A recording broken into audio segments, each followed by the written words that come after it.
Okay, so there's a chance that you have already drafted your fantasy team. If you have, I'm going to give you 4 players that I believe you should sell high right now before week 1, before we even see any NFL action.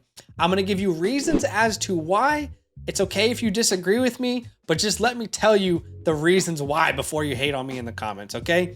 The first player that I believe you should sell high, and I'm very passionate about this before the season even begins, is DeAndre Swift. Current ADP, where he was drafted this year, anywhere from RB 22, which is way too high in my opinion, to RB 31. I currently have him ranked lower than all of the major sites in my rankings, running back 36. The first thing that we should do if you're betting on DeAndre Swift for a year is to look at his career. What has he done in his career? He has not been able to be a reliable starter at any point of his career in the NFL.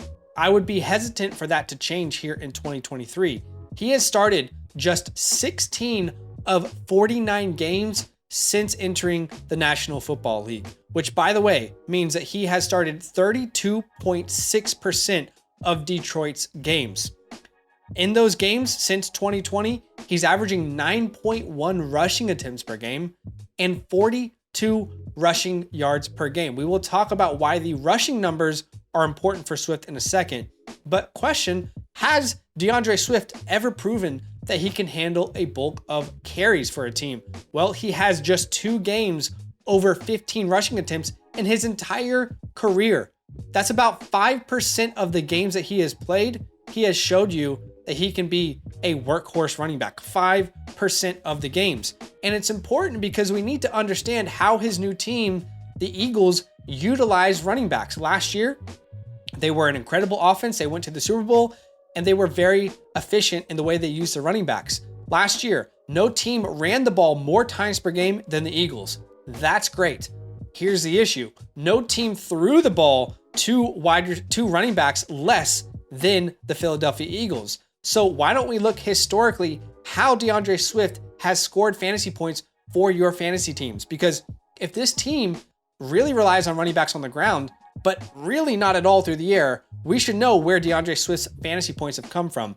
So in 2020, 51% of his fantasy points came on the ground. After that, every year, 21 and 2022, over 55% of his fantasy points have come through the air. So Swift, again, is joining a team that is fantastic on the ground, but doesn't throw the ball to running backs. And his fantasy points have historically come through the air.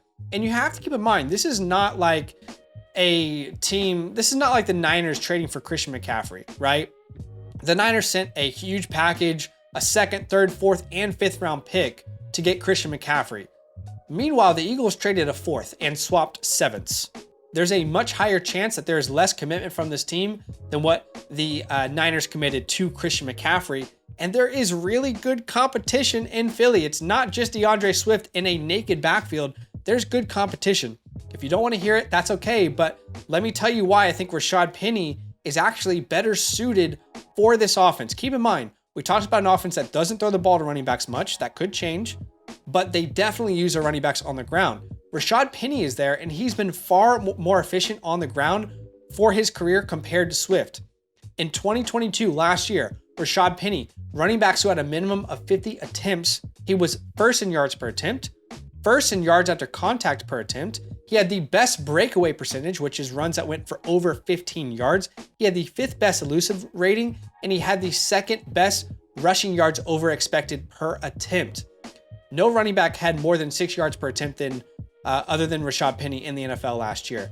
Only Rashad Penny and Breece Hall had over 4 yards after contact per attempt, and he had 15 plus yards on over 50% of his rushing attempts.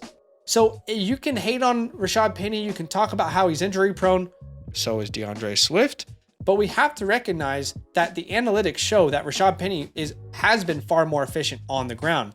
You also have Kenneth Gainwell in this backfield, who the drum beat is super loud for. I don't think it's true, but there's reports that he could be the starting running back for this team. Well, he did lead the team in targets last year. He beat out Miles Sanders. He was a receiving specialist back at Memphis with 51 receptions his last year of college, which is a huge number for college running backs. You got Boston Scott, who had a 3-touchdown game last year. I mean, this is just way too messy. At the end of the day, at best, he's the 4th option on this offense. A.J. Brown, Devonta Smith, Dallas Goedert, then DeAndre Swift. So at best, he's 4th in opportunities, right? Or in preference. Maybe he's 5th behind Rashad Penny. What if the reports about Kenneth Gainwell are true? I just can't get on board with DeAndre Swift this year. I would rather, and I'm looking at Sleeper's ADP here to tell you names that you can go target in trade talks. I'd rather have J.K. Dobbins. I'd rather have Alvin Kamara, and maybe you can get that deal done because of the suspension. I'd rather have Cam Akers, Rachaad White, Javonte Williams, Christian Watson, Brandon Ayuk, and Drake London. Those are some names that you can talk in trades with your league mates if you have DeAndre Swift, so you can sell him high, get some value, whether it's a wide receiver, a running back, or a tight end. I just really don't want any DeAndre Swift this year. And as much as I love this next player, unfortunately, I also don't really want any stock of him in fantasy. And it's not because of him. It's not you, it's me, basically. Michael Pittman Jr. If you look at his ADP this year, a high of wide receiver 28, a low of wide receiver 39. He's my wide receiver 44 heading into the season. And this really all comes down to one talking point. It's not really about his talent. I think he's talented. It's not about the target share. I think he'll be the number 1 guy. This all comes down to my strong belief that everyone's expectations for rookie Anthony Richardson as a passer are likely way too high, okay? I love Anthony Richardson just as much as the next person, especially in Dynasty, but I love him. I'm obsessed with his profile because of what he can do as a rusher, not necessarily as a passer at this point of his career. And I don't think I've seen many realistic expectations for people who love Anthony Richardson as far as what he can do through the air. What I've heard the entire offseason is, no, Michael Pittman will be great because look at what Shane Steichen did with Jalen Hurts last year. Last year, Shane Steichen, the offensive coordinator, who is now the head coach for Anthony Richardson, and Jalen Hurts, they had 2 guys in the top 10 of fantasy. Well, the context is completely different to the Eagles last year and Jalen Hurts. Firstly, Jalen Hurts was in his 2nd full year as a starter last year, his 3rd year playing in the NFL. Hurts went through an entire transformation process as a passer over his first 3 years in the NFL. So if you want to compare Jalen Hurts and Anthony Richardson, I think the healthier expectations would to be look at first, what was Hurts versus Anthony Richardson looking like as passers coming out of college? What did they do in college? Since they're dealing with the same OC, the same guy who's going to coach them up, what is the raw materials that offensive coordinator is working with as a passer? So let's look at that. First, passing prospects, Anthony Richardson versus Jalen Hurts. Jalen Hurts started 4 years. He had a ton of experience heading into the NFL. 50 plus college starts. Anthony Richardson sitting at 12. Passing yards, Anthony Richardson about 3,000. Jalen Hurts almost 10,000. Passing touchdowns, ridiculous difference between them. And completion percentage. Anthony Richardson completed 54.7% of his passes in college. Jalen Hurts, 65%. So Jalen Hurts was already a really bad passer his first year in the NFL.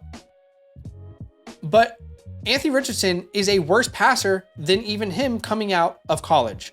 Secondly, Jalen Hurts wide receivers in his first year as a starter, that's what we should be looking at, our expectations for a guy like Michael Pittman, okay? Because that will be a closer indication as to what you're getting.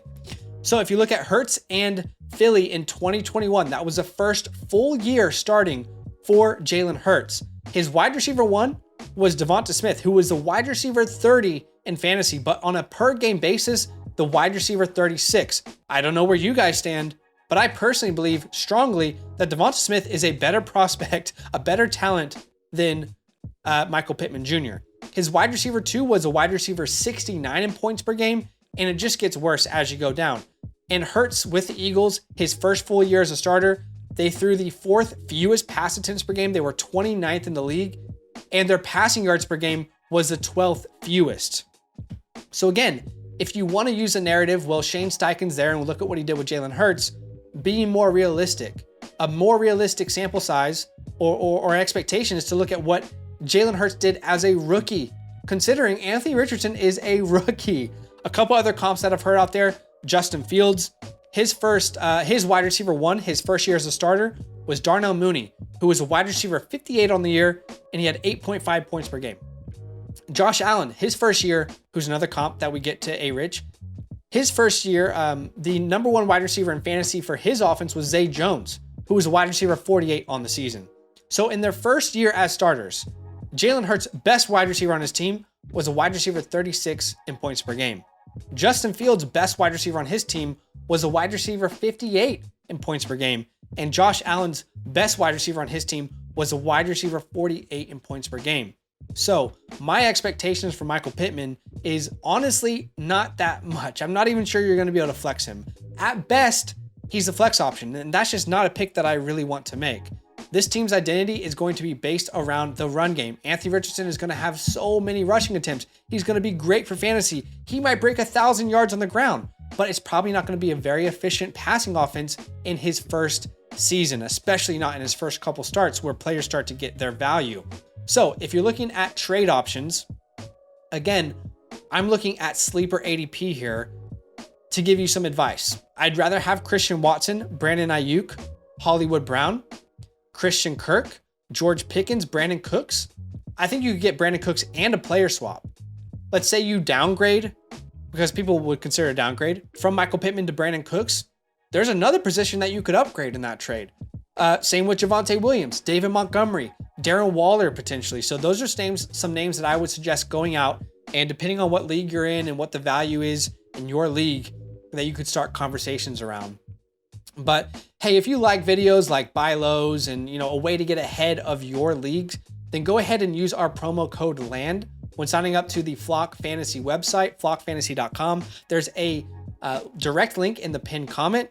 If you want quarterback values, we have articles on quarterback values, how to use Fab, ADP tools, insight on injuries that occur each time injuries occur. If you want rankings each and every week, and also if you want the fantasy hotline, which is a direct DM to us for advice, you unlock that when you use our code LAND and you choose the Mother Flocker tier. So go ahead and check that out in the pinned comment.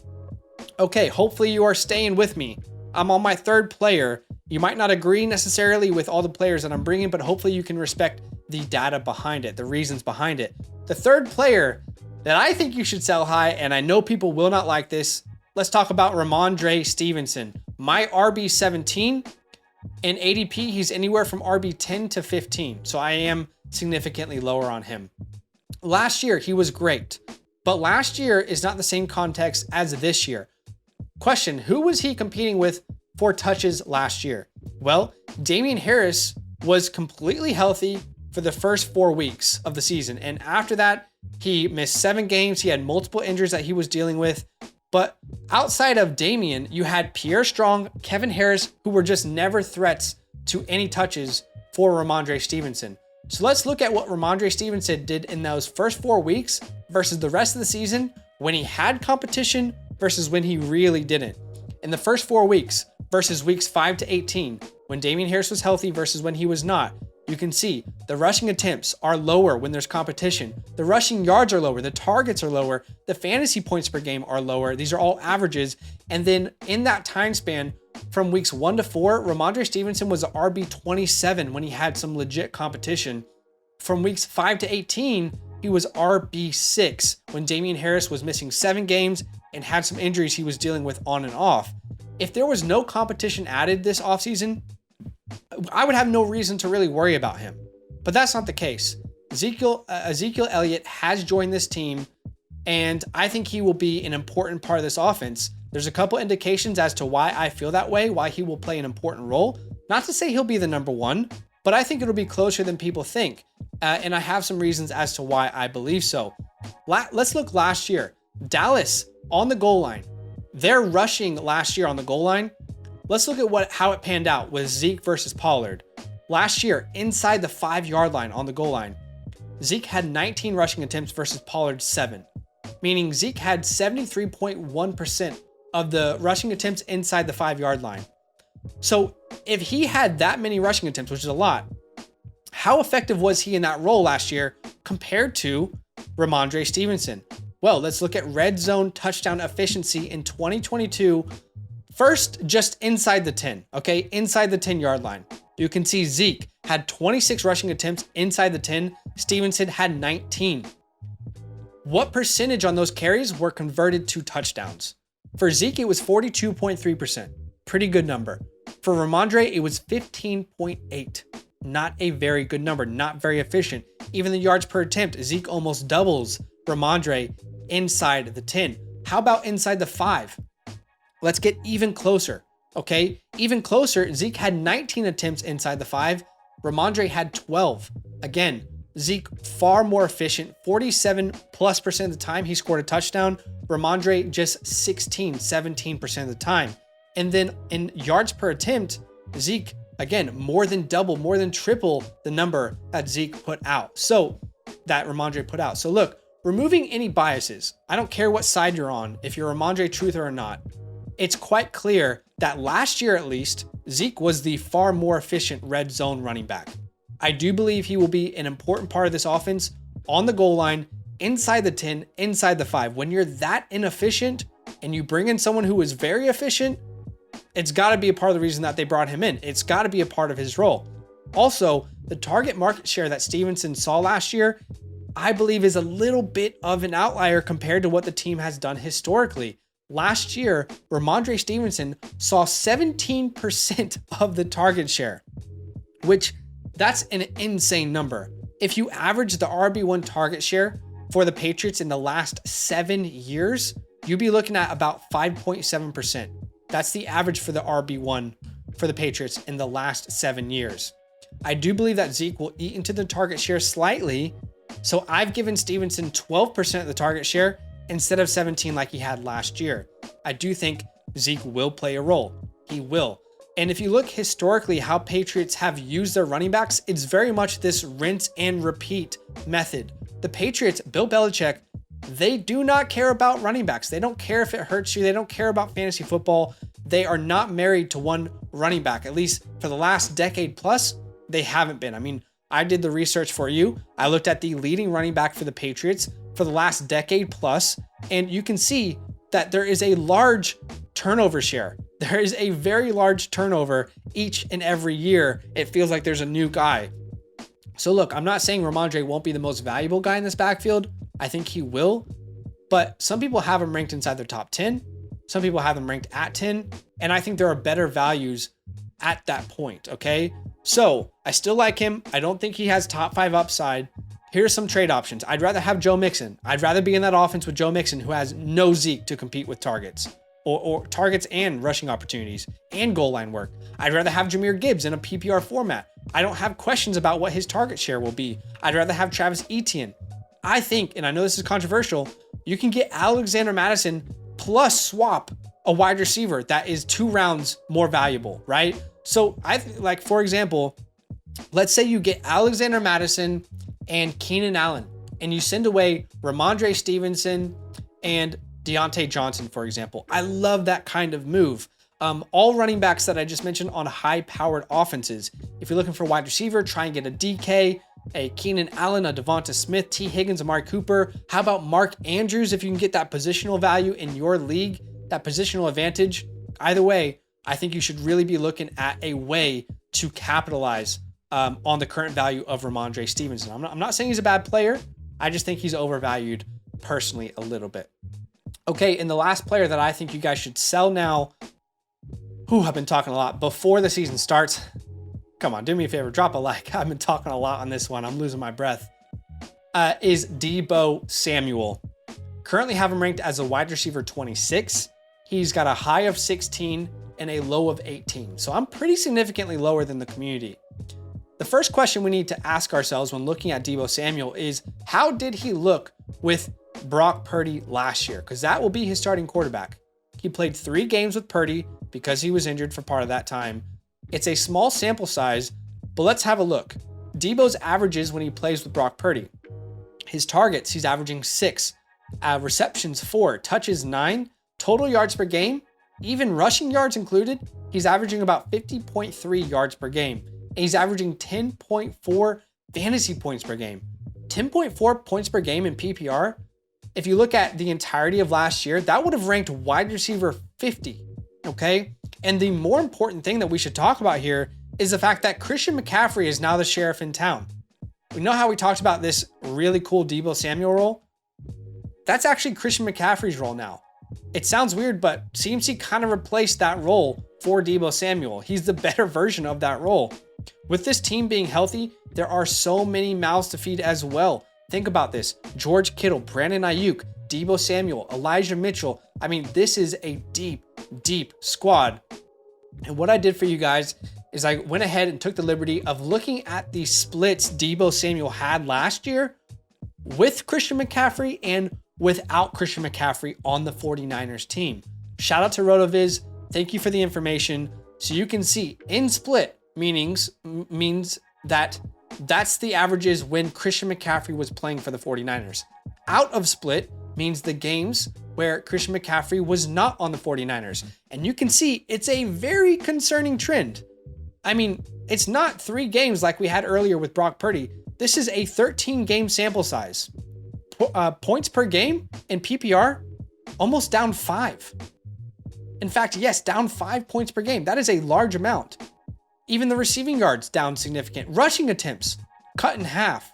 Rushing yards cut in half. They just don't use Deebo the same way that they used to with Christian McCaffrey.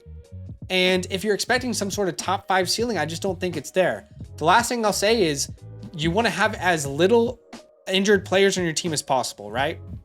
Wow, big brains here. Of course, you don't want injured players. But Deebo is always a risk to be injured, and I don't think it's his fault.